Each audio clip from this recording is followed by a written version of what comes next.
Iwayan Agus Suartama atau Agus Buntung menjadi perhatian luas karena pola manipulasi emosi yang digunakan terhadap korban. Dengan statusnya sebagai penyandang disabilitas, Agus memanfaatkan kepercayaan dan kelemahan psikologis korbannya untuk melancarkan aksi pelecehan seksual. Dalam dunia psikologi, menyalahgunakan kepercayaan dan kelemahan korban disebut sebagai manipulasi emosi. Apa itu? Dan bagaimana modusnya sehingga Agus Buntung bisa berbuat kejahatan dengan banyak korban? Menurut pihak kepolisian, Agus menggunakan ancaman psikologis untuk menakuti korban agar mengikuti keinginannya. Ia seringkali mengancam akan mengungkapkan aib korban sebagai cara untuk memperkuat kontrol emosionalnya. Pola ini terbukti efektif, terutama terhadap korban anak-anak yang belum mampu membela diri atau memahami dampak jangka panjang dari tindakan tersebut. Rekaman video dan suara yang menjadi bukti diungkapkan kepada publik memperlihatkan betapa sistematisnya Agus memanipulasi emosi korbannya. Temuan ini memicu kemarahan masyarakat yang menuntut proses hukum yang tegas terhadap pelaku. Melansir laman Halodoc, Sabtu 14 Desember 2024, manipulasi emosi seringkali sulit dikenali karena sifatnya yang tidak terlihat secara fisik, tetapi dampaknya dapat sangat merusak. Agus diduga menggunakan beberapa taktik berikut. Memanfaatkan rasa tidak aman korban. Pelaku kerap menggunakan kelemahan atau ketakutan korban untuk membuat mereka merasa tidak berdaya.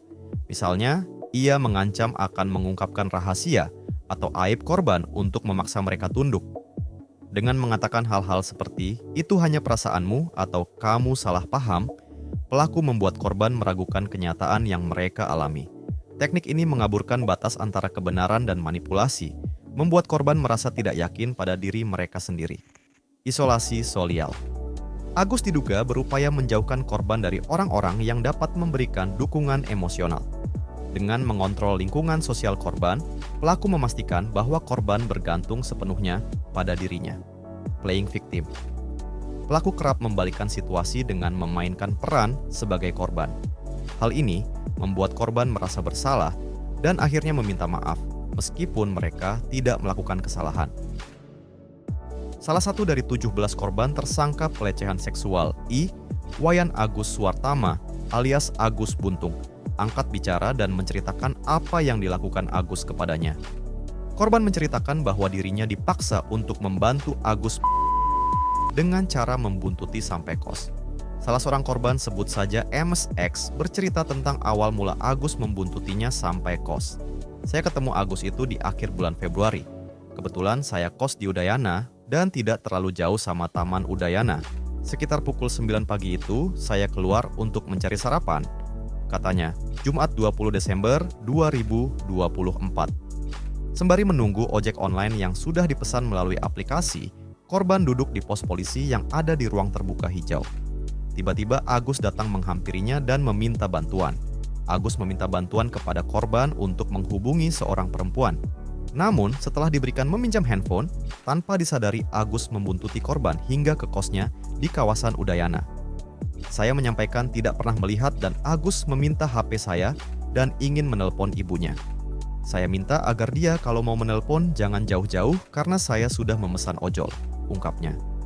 Setelah meminta handphone, Agus meminta tolong kembali agar korban menghubungi nomor yang disebut. "Saya tidak punya tangan minta tolong dipencetin nomornya, dan dia ngobrol dengan seorang perempuan dia sebut sebagai mamanya," katanya. Setelah menelpon, ojol yang dipesan korban sudah datang dan pergi ke kos. Hanya saja tanpa sepengetahuannya, Agus membuntuti korban hingga ke kos. Sampai ke kos dan masuk kamar, tiba-tiba Agus mengetuk pintu korban dan mengatakan hanya untuk mengucapkan terima kasih. "Saya masuk kamar dan tas masih saya pakai, dan saya mau gantung. Ada suara ketukan di luar, saya pikir kakak saya dan pas dibuka Agus yang berdiri di depan pintu. Dia katanya hanya mau bilang terima kasih karena sudah kasih pinjam handphone," tuturnya. Setelah itu tutur korban, Agus meminta agar bisa ngobrol di dalam kamar kos. Namun permintaan tersebut ditolak dan korban mengajak untuk bisa ngobrol di luar. "Kamar itu privasi saya. Kalau Mas mau ngobrol di luar atau di bawah karena kos lantai 2, katanya. Selama ngobrol, Agus banyak mengulik tentang identitas korban. Misalnya kuliah di mana, status perkawinan, hingga selama di Mataram tinggal bersama siapa. Karena sudah ngobrol selama sejam, saya izin karena sudah capek buat istirahat. Pas datang sudah masuk kamar dan mau rebahan, Agus mengetuk pintu lagi. Saya tidak tahu dia mengetuk pintu pakai apa, katanya.